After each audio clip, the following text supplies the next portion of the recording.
whatever you're into, you can be yourself in New York. New York makes you happy and it drives you crazy at the same time. Seeing the skyline, smelling the trash, seeing the piss-soaked streets of New York make me feel like I can do anything. It's constantly changing, constantly progressing, constantly growing. And together with London, the two greatest cities in the world. Everybody wants to be a part of the city. New York and London have history. These two cities are leading the world in a new wave of tech startups. But now British startups are making it over here, and we're here to find out what it takes to make it big in the Big Apple. New York's tech scene is 5 years ahead of London's, and at its heart is General Assembly, a familiar face on our startup scene back home. Nice to meet you. How's it going? Great. Good. Welcome to GA. Thank you. But what we have here in New York is tons of industry. We're an incredible magnet for talented people. Really what we're seeing is the transformation of every industry into an industry that needs to embrace enabling technologies in order to continue to grow and continue to be relevant in the 21st century. I know firsthand what it's like to be in Silicon Valley. I know what it's like to build a company there, and I can personally attest to this environment being the best place in America to build a business. Your ability to network, your ability to take meetings, your ability to interface with all of the greatest industries of the world is no greater anywhere in the world than it is right here. You can go 20 blocks north and then you're in advertising central of the world. You can go 20 blocks south and you're in finance center of the world. You go 5 blocks north, you're in the fashion center of the world. There's not too many other cities that can claim those bona fides. You may recognise Damien from the first series of The Elevator Pitch, but since then he's tripled the number of employees, he's got offices in London, New York and in Singapore. We caught up with Damien to find out more about his move to New York City. As an English guy coming here, people generally want to talk to you and to hear your story, and you shouldn't be afraid of telling that. The expectation here in New York is that things just happen faster.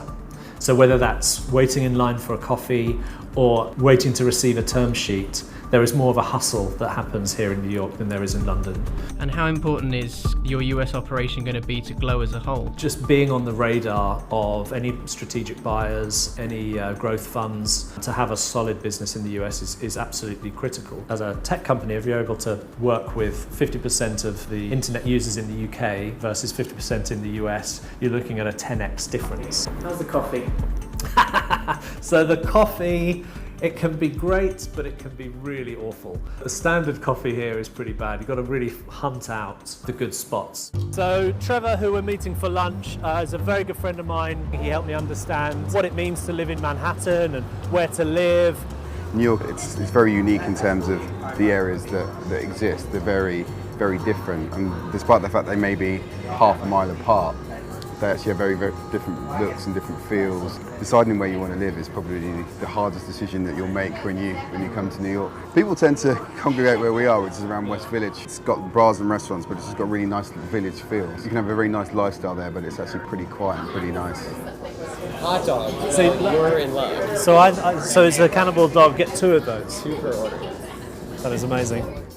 New Yorkers are quite abrupt, but actually they're really, really friendly once you get past that first facade of abruptness. You have an English accent. It's amazing the advantage you can have if you dial that up, particularly when you're trying to get restaurant bookings, which are very hard to get. Being a Brit gets a restaurant booking easier? I think the person at the end of the phone probably takes you a lot more seriously than me.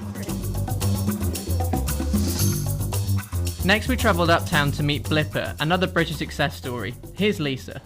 Blipper is an app and platform where you open it up on any mobile device and you hold it up to any product or print that's blippable and you see it come to life. A lot of people know it as augmented reality and we do that, but a lot more. I do remember the days when it started in my apartment, in my living room. And then I remember one of our co-founders, Jess Butcher, coming here and we just go crash at cafes or hotel lobbies to do some work. Then we evolved into sharing space with an agency that then led us to going into a WeWork space. It was not only about the spaces, there's a community of other great entrepreneurs and other startups. So there's a lot of good knowledge sharing, and then from there we then moved into our own space. And you've had some help from the UKTI? UKTI have been very instrumental in helping us open new doors, introducing us to a community of other entrepreneurs, introducing us to other businesses. So we were able to see, real time how quickly these guys were growing, how they were developing relationships with a whole bunch of companies here in the US and across the globe. We've supported them at a number of events. We have used their amazing product, and it's just been phenomenal to see their success in action. And we have two missions in life, as I say, promoting British companies to do more business here in the US and helping US companies do exactly the same in the UK. We provide a handheld service to support their growth, connecting them to the right people, inviting them to all the right events, making sure that they are plugged into the ecosystem straight away. They understand some of the pitfalls and challenges companies face, and we're there to provide support. Next, it was time to find out how New Yorkers spend their evenings. We caught up with Toby. Now, he may not sound it, but he's actually an Englishman in New York, and he's worked for some of the biggest tech startups in the city.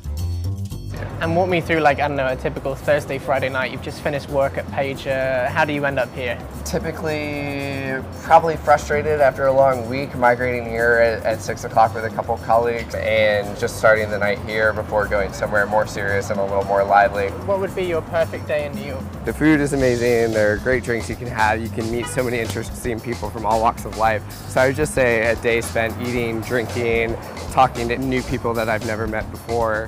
I mean, there's a huge work hard, play hard culture here. So the people you work with, especially in startups, I think become your friends. And going out and drinking is, as terrible as it sounds, is an important part of the culture. You bond in a different way and build relationships that, to be honest, I think help in the workplace. On your first trip to New York, what is your favorite thing about it so far?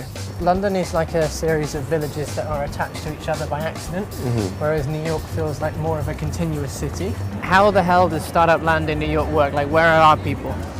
Where are people? So traditionally, Silicon Alley was 5th Avenue, sort of below 23rd Street, running down to Halston. Now we've got a ton of startups concentrated here in Soho, not too far. We've got a bunch in the Flatiron District. We've got a bunch in Brooklyn, more and more. You've got Etsy and Dumbo in Brooklyn. ZocDoc is right around the corner from where we are now, and Soho is Foursquare. And now every major Silicon Valley startup has also opened offices here. So we've got the Facebooks, the Twitters, the Googles of the world, all based in New York. I love the excitement, the density, the pure sort of quantity of people that you have to see on a daily basis. It keeps you humble, it keeps you motivated. No matter what industry you're in, no matter what you're doing, people here are super intense about it and want to do big things. If you're into ping pong, there's ping pong clubs. If you're into book clubs, there'll be every single genre of a book club, it'll exist. If you're into dining naked, there's groups of people that go and dine naked, and it's not a sexual thing. Literally whatever you're into, you can be yourself in New York. It's a city that will always have a very special place in my heart because our daughter Lucy was born here in New York. So there she is, our daughter with an American passport, and she will be a New Yorker for life, which means that we will be too. If you're interested in finding out more about moving over to New York, check out our videos from our partners JLL and Freed Frank to find out more about making it big in the Big Apple.